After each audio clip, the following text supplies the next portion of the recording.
si Blake. Kasama natin ngayon si nagbabalik na si Chef Blake Marquez and si Chef Charmy and si Miss Tanya. Alright. Blake, kamusta ka na? Okay naman. Doing good. Long time no. Di ba nag-abroad ka for a while? Oo, for a while. So now you're based here? 2 months. 2 months. Oo, so ngayon nandito na ako. Tapos planning pa rin naman. Meron pa rin akong niluluto. So wala yung restaurant mo, wala na? Binenta mo na? Wala na. So ngayon, stop ako. Pero... Consultant ka ngayon? Consultant ako ni Ma'am Tanya. Alright. And ano ba ang breakfast natin ngayon? Sino ba mauna? Si Blake. Blake, ano ba lulutuin mo? So, dapat pasta. Siyempre pasta. Of course. Anong pasta yan? Chef, gumawa ako ng Chicken Alfredo pasta. Chicken Alfredo pasta. Yeah. Ito ba yan? Ito yan? Yes. Interesting ha. May different take ka ha. Parang macaroni ang ginamit mo. Yes, instead of fettuccine or linguine. Interesting. Sige nga. Share mo ang ingredients itong Alfredo pero macaroni noodles. Yes. Go. Yung ingredients natin, very basic lang. Of course, we have to use the elbow pasta. Elbow macaroni, and then meron tayong garlic, onion, saute lang natin siya, and of course the chicken breast yung ginamit ko para mas juicy siya, mas flavorful siya. Sige, i-run through natin pakita natin ingredients list, i-run through natin para sa mga tao sa nanonood para ma-take down nila yung notes. Isa-isahin natin. Number 1, you have the elbow macaroni. Yes, elbow macaroni. Yes. And then you have of course, garlic and onion. Garlic, onion. Ayan. Hindi makita. Alright, garlic, onion. Sige, Blake, ituloy mo na lang. Garlic, onion, tas bell pepper, syempre. Then, yung chicken breast natin. Chicken breast, saute lang natin siya. Of course, yung ginamit kong oil for sauteing is butter. And naglagay ako ng konting olive oil para hindi siya butter, no? Yes. Tapos, then after nag-simmer na siya habang sinusute ko, nag-add ako ng... Hindi, pero teka lang. Dali na natin sa video mo. Ayan. Ayan. So, ginrease ko yung pan ng oil and then nag-add ako ng butter. Then, right after that, nilagay ko na dyan yung onion, garlic, at saka, inuna ko yung onion then the garlic, and of course, the bell pepper.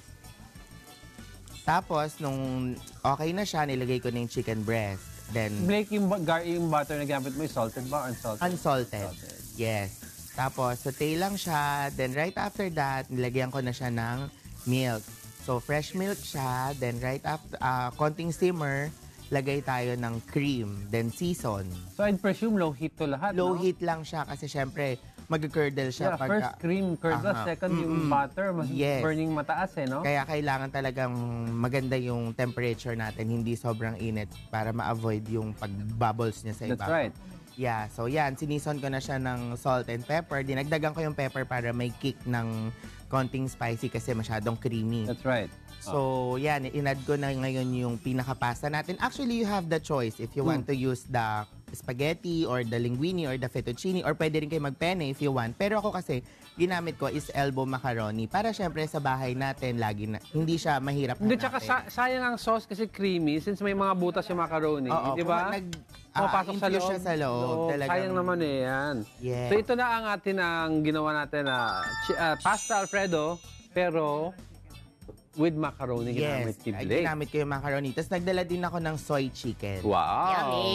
Soy chicken. Healthy ba yan? Healthy, of course. Ito yung pangalawa. Tingnan natin yung soy chicken ni Chef Blake. So ano to? Korean-inspired ba itong soy chicken? Asian. Hindi ko na siya masabing authentic, pero Asian style siya. Blake style na lang? Blake style. Asian na Asian. Yeah. Alright. So yun ang ginawa ni Blake, the macaroni and the chicken. Alright, thank you. Sino ba next? Chef Charmy. Chef Charmy. Ano ba ang... good morning. What did you prepare today? Chorizo cheese omelette. Chorizo cheese. Ito yan. Ito yan. Yes. Yung dulo. Ayan. Pakita natin ng konti bago lutuin. Yan. Chorizo cheese omelette. Diba? Yan. Wow! Sige, ano ba ingredients natin? Ang ingredients po natin dito ay chorizo, garlic, sibuyas, bell pepper. Yan. Ayan po. May butter din po siya. So, we have bell pepper. We have ano yun? Garlic. Garlic, onion, cabbage, chorizo, butter, tsaka po egg.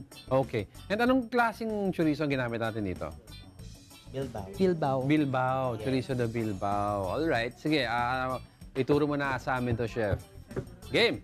Saute po muna natin yung garlic at tsaka po yung onion. Tapos add na po natin yung... So ito na yung garlic, yes. minced garlic. Alright. Garlic okay, tuloy mo na, Chef. Tapos yung onion. Add mo po yung bell pepper. So, yung red onion ang ginamit. Yes. Yan, yung bell Kasi pepper. pag Asian cooking, iba talaga yung flavor. Oo. Tapos ninext po natin yung chorizo.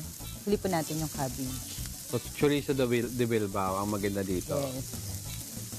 Tsaka talagang bango niya po pag talagang juicy po siya pag kinain. Yung aroma niya. Yes. Then, Nili po natin yung cabbage. Malutong siya. Tapos salt and pepper lang pati taste. Yun. Talagang napakabango at talagang masarap. Set aside. Set aside po natin para naman po dito sa... So, this is another pan already. Yes. This is for the egg, no?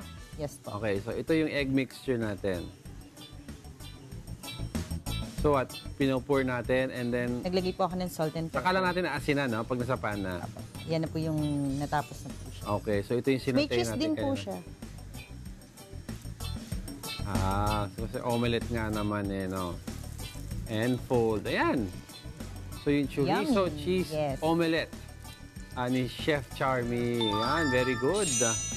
Chorizo cheese omelette. And of course, may isa pang dinala.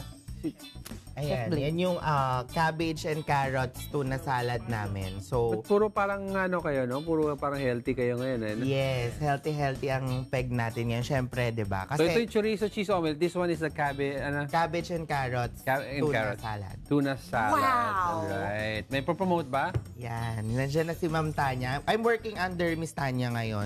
Okay. Ma'am Tanya, ano ba promote natin po? So anyway, sa mga viewers po, pag po nagawi po kayo sa Malabon, sa party pong Malabon, nandun po yung bar po namin. Anshin Manikineco po. Matatagpuan po sa 33 Governor Pascual Street, Concepcion, Malabon po.